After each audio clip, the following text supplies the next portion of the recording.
बच्चों, आज हम कक्षा 12 की पुस्तक आरोह का बाजार दर्शन पाठ पढ़ेंगे। इसके लेखक जैनेन्द्र कुमार हैं। पाठ को पढ़ने से पूर्व थोड़ा सा लेखक के बारे में भी जानना आवश्यक है। जैनेन्द्र कुमार जी का जन्म उत्तर प्रदेश के अलीगढ़ में हुआ था। उन्होंने साहित्य की अनेक विधाओं में लेखन कार्य किया है। कहानी संग्रह की बात करें तो वातायन, एक रात, दो चिड़िया, फांसी, नीलम, देश की राजकन्या और पाजेब नाम से उनके कहानी संग्रह हैं। उन्होंने अनेक उपन्यास भी लिखे हैं, जिनमें परख, अनाम स्वामी, सुनीता, त्यागपत्र, कल्याणी, जयवर्धन, मुक्तिबोध प्रमुख हैं। साथ ही उन्होंने विचार प्रधान निबंध संग्रह लिखे हैं, जिनमें प्रस्तुत प्रश्न, जड़ की बात, पूर्वोदय, साहित्य का श्रेय और प्रेय, सोच विचार, समय और हम हैं। जैनेन्द्र कुमार जी को उनके द्वारा किए गए लेखन के लिए अनेक प्रमुख पुरस्कारों से भी सम्मानित किया गया है, जिनमें प्रमुख पुरस्कार हैं पद्म भूषण पुरस्कार, साहित्य अकादमी पुरस्कार, भारत भारती सम्मान। हिंदी में प्रेमचंद्र के बाद जैनेन्द्र कुमार जी सबसे महत्वपूर्ण कथाकार के रूप में प्रतिष्ठित हैं। हिंदी के विकास में उनका योगदान बहुत विशाल और विविधता से भरा हुआ है। उन्होंने उपन्यासों और कहानियों के माध्यम से एक सशक्त मनोवैज्ञानिक कथाधारा की शुरुआत की। इसीलिए उन्हें मनोवैज्ञानिक उपन्यासकार के रूप में प्रतिष्ठा प्राप्त हुई। कथाकार होने के साथ साथ जैनेन्द्र की पहचान अत्यंत गंभीर चिंतक के रूप में रही। अब हम बात करते हैं कक्षा 12 के पाठ्यक्रम में शामिल बाजार दर्शन पाठ की। यह जैनेन्द्र जी का एक महत्वपूर्ण निबंध है, जिसमें एक और गहरी वैचारिकता विचारों की प्रधानता है, तो दूसरी ओर साहित्य में आसानी से प्राप्त होने वाली सुंदरता का संयोग भी। अगर हम देखें तो हिंदी में उपभोक्तावाद एवं बाजारवाद पर कि किस प्रकार से बाजार लोगों को अपनी ओर आकर्षित करता है, इस पर जो चर्चा हुई है वो लगभग पिछले 15-20 साल यानी लगभग 1.5 दशक पहले ही शुरू हुई है। लेकिन जैनेन्द्र जी ने बाजार दर्शन लेख कई दशक पहले लिख दिया था, कई सालों पहले लिख दिया था। वे अपने परिचितों, मित्रों से जुड़े हुए अनुभव बताते हुए यह स्पष्ट करते हैं कि बाजार की जादुई ताकत किस प्रकार हमें अपना गुलाम बना लेती है। अगर हम अपनी आवश्यकताओं को ठीक ठीक समझकर बाजार का उपयोग करें तो उसका लाभ उठा सकते हैं, लेकिन अगर हम ज़रूरत को तय ना कर बाजार जाते हैं और बाजार की चमक दमक में फंस गए, तो वह हमें असंतोष, इच्छा, ईर्ष्या इनसे घायल कर देती है और हमेशा के लिए बेकार बना सकती है। जैनेन्द्र जी ने बाजार के इसी मूल भाव को कहीं दार्शनिक अंदाज में तो कहीं किस्से कहानियों के रूप में अनेक प्रकार से समझाने की कोशिश की है। बाजार दर्शन पाठ में लेखक अपने पहले मित्र का वर्णन करते हुए बताते हैं कि एक बार की बात तुम्हें बताता हूँ, कहानी के रूप में बता रहे हैं कि मेरे मित्र एक छोटी सी चीज़ लेने बाजार गए थे, लेकिन जब बाजार से लौटे तो ढेर सारे सामान के साथ वापस लौटे। उनके पास ढेर सारे बंडल थे। मैंने अपने मित्र को इतने सारे सामान के साथ आते हुए देखा तो उनसे पूछा कि तुम तो छोटी सी चीज़ लेने बाजार गए थे, लेकिन बाजार से इतने सारे बंडल लेकर वापस लौट रहे हो। मेरी इस बात पर उन्होंने अपनी पत्नी की ओर देखकर जवाब दिया, क्या करते? यह सब मैंने नहीं खरीदा, यह तो श्रीमती जी साथ थी, इसीलिए खरीदा गया है। यानी उनका मतलब था कि यह सब सामान तो पत्नी की महिमा है। यहाँ पर लेखक सोच में डूब जाते हैं और सोचते हैं कि पत्नी की इस महिमा को तो मैं भी मानता हूँ। प्राचीन काल से इस विषय में पति के मुकाबले पत्नी ही प्रमुख रही है, यानी खरीदारी पत्नियां ही करती आ रही हैं और यह सिद्ध भी हो चुका है। दूसरी बात यह है कि यह व्यक्तित्व का प्रश्न नहीं, बल्कि स्त्री की अपनी पहचान का भी प्रश्न है। यहाँ लेखक अपनी बात को पुष्ट करते हुए आगे कहता है कि अगर स्त्री माया धन दौलत को नहीं जोड़े तो क्या मैं जोड़ूं? यानी क्या पुरुष जोड़ेगा? फिर भी सच्ची बात यह है कि जब भी पुरुष खरीदारी करेगा तो बात पत्नी के ऊपर ही डाल देगा। ये तो थी पहली बात सामान खरीदने के लिए। लेकिन खरीदारी करने में जिस एक और तत्व की महिमा विशेष रूप से है वह है मनी बैग। मनी बैग अर्थात पैसे की गर्मी या एनर्जी। अर्थात आप खरीदारी तभी कर सकते हैं जब आप पास में पैसा हो। पैसे की शक्ति के बारे में बताते हुए लेखक कहते हैं कि पैसा पावर है। लेकिन एक प्रश्न यह भी है कि आपके पास पैसा है, इसका क्या सबूत है? लोगों को आपके पैसे के बारे में कैसे पता चलेगा? अगर आपके पास अपने आसपास के लोगों को दिखाने लायक सामान ही ना हो तो ऐसे पैसे की शक्ति का क्या लाभ? अगर आपने स्वयं अपना पैसा देखना है तो उसका अंदाज तो आपको अपने बैंक बैलेंस से लग जाता है, लेकिन इसमें संतुष्टि तो नहीं होती ना। दूसरे लोग भी आपका बैंक बैलेंस तो इससे नहीं देख पाते हैं। वो कब देख पाते हैं? अगर आपके पास माल, असबाब, मकान, कोठी है, तब तो लोग बिना देखे बिना बताए भी देख लेते हैं कि हाँ, आप बहुत पैसे वाले हैं। पैसे से जब आप उन सुख सुविधा का प्रदान करने वाले सामान को खरीद सकते हैं, तभी उस परचेजिंग पावर के प्रयोग में ही पावर का रस है। यहाँ पर लेखक संसार के दो प्रकार के लोगों का वर्णन करते हुए कहते हैं कि एक तो इस प्रकार के लोग थे जो दूसरों को दिखाने के लिए सामान खरीदते हैं और अपने कीमती सामान के द्वारा लोगों को अपने पैसे की पावर से प्रभावित करना चाहते हैं। लेकिन संसार में दूसरे प्रकार के लोग भी होते हैं जिन पर यह बात लागू नहीं होती। ऐसे कुछ लोग संयमी भी होते हैं। जिन चीज़ों की उन्हें आवश्यकता नहीं होती, वे पैसा होते हुए भी केवल दुनिया को दिखाने के लिए उन सामान को खरीदना फिजूल खर्ची समझते हैं। वे बिना कारण पैसे को बहाते नहीं, वे बुद्धिमान होते हैं।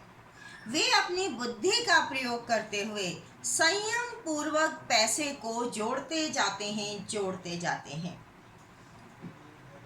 यहाँ पर इस प्रकार के लोगों की विशेषता बताते हुए लेखक कहते हैं कि ऐसे लोग पैसे की पावर, पैसे की शक्ति को इतना निश्चित समझते हैं कि अपना पैसा लोगों को दिखाने के लिए उन्हें इसका प्रयोग करके लोग परीक्षा देने की आवश्यकता नहीं होती।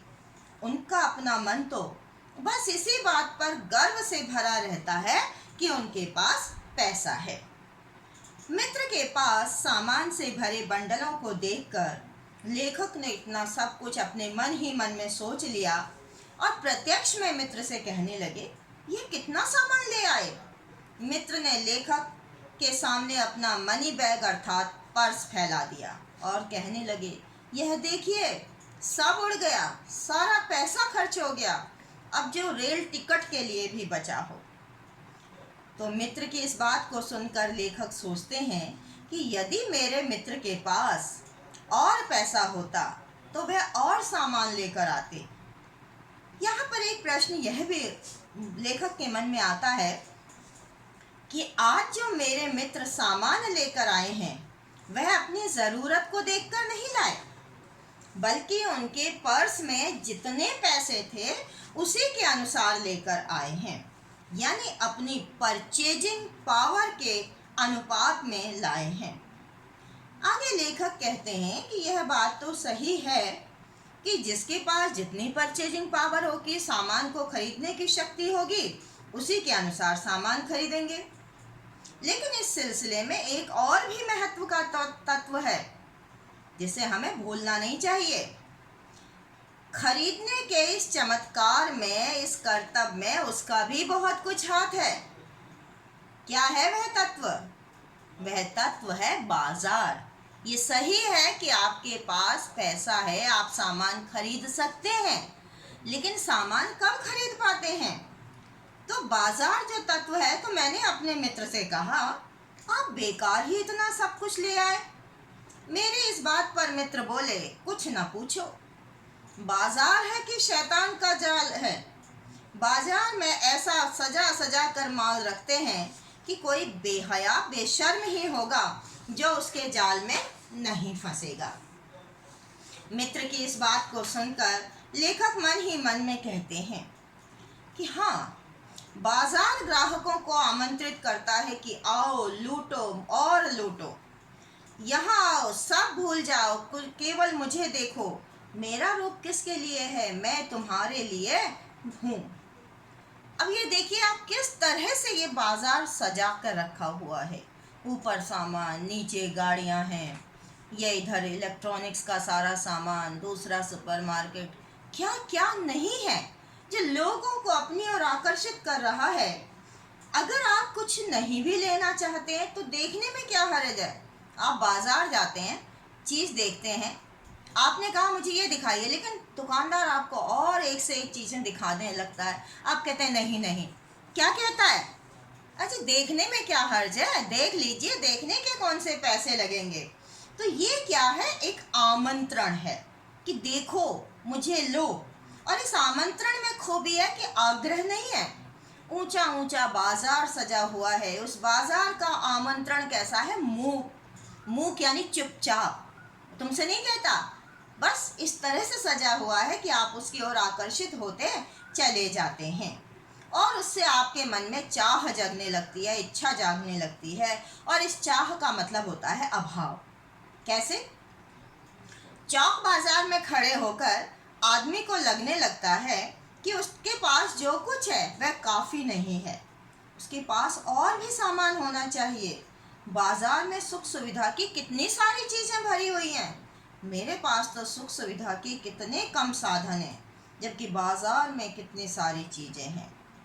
यदि कोई व्यक्ति अपनी आवश्यकताओं, अपने मनी पावर को नहीं समझेगा कि यानी मेरी कितनी शक्ति है सामान को खरीदने की और मुझे उसी के अनुसार खरीदना चाहिए, अगर वह इस बात को नहीं समझेगा तो बाजार का यह चौक उसके मन में अपनी इतनी इच्छाएं जागृत कर देगा कि वह उस आदमी को बेचैन बनाकर ही छोड़ेगा। बेचैन, परेशान, बेचैन ही क्यों बनाएगा, उसे पागल ही बना डालेगा। कैसे? मनुष्य के मन में असंतोष हो जाएगा, अरे मेरे पास तो ये सब कुछ नहीं है। उसके मन में उन चीज़ों को लेने के लिए तृष्णा जागृत होगी, इच्छा जागृत होगी और वह ईर्ष्या से घायल हो जाएगा कि देखो सबके पास इतना सब कुछ है, बाजार में इतना सब कुछ है और मेरे पास कुछ भी नहीं है। इस प्रकार बाजार मनुष्य को सदा के लिए बेकार बना सकता है। यह लेखक ने सुनाया अपने एक मित्र का किस्सा। तो किस प्रकार से ये बाजार सजा हुआ है। अब लेखक आते हैं अपने दूसरे मित्र की ओर। अपने दूसरे मित्र का वर्णन करते हुए कहते हैं कि ये दोपहर के पहले के गए बाजार से कहीं शाम को वापस आए, लेकिन जब आए तो खाली हाथ थे, कुछ भी नहीं खरीदा हुआ था। मुझे आश्चर्य हुआ और मैंने पूछा, मित्र कहाँ रहे?